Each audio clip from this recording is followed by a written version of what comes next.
extraordinary things when the need arises. And today, we are moving quickly to adapt our routines to meet this challenge. Americans in 3 states went to the polls today.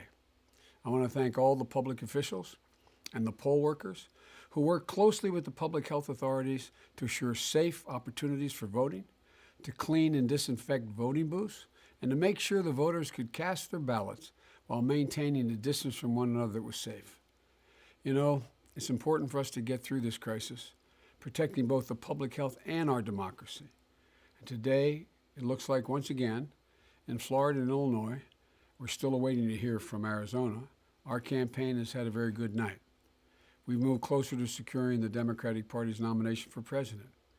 And we're doing it by building a broad coalition that we need to win in November, with strong support from the African American community, the Latino community, high school educated people like the folks I grew up with in my own neighborhood, labor, teachers, suburban women, veterans, firefighters, and so many more. And we're doing it with a common vision. Senator Sanders and I may disagree on tactics, but we share a common vision for the need to provide affordable health care for all Americans, reduce income inequity that has risen so drastically, to tackling the existential threat of our time, climate change.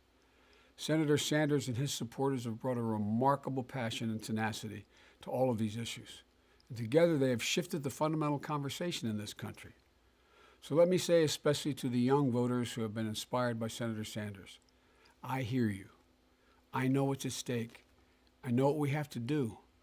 Our goal as a campaign, and my goal as a candidate for president, is to unify this party and then to unify the nation. You know, it's in moments like these that we realize we need to put politics aside and work together as Americans. The coronavirus doesn't care if you're a Democrat or Republican. It will not discriminate based on national origin, race, gender, or your zip code. It will touch people in positions of power, as well as the most vulnerable people in our society. We're all in this together.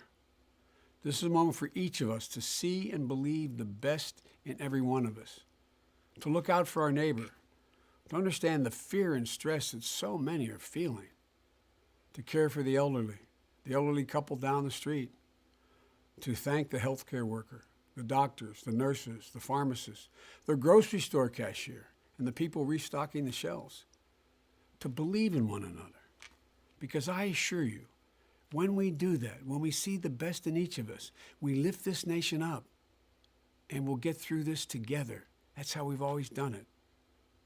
God bless you all, and my special prayer for those of you on the front lines of the crisis, doctors, nurses, healthcare workers, caring for the virus victims and their families.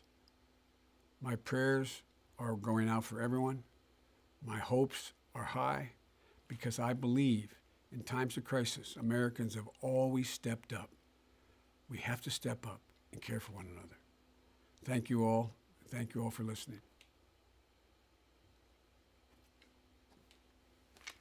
Oh. Thanks. Thanks. Thanks. Okay.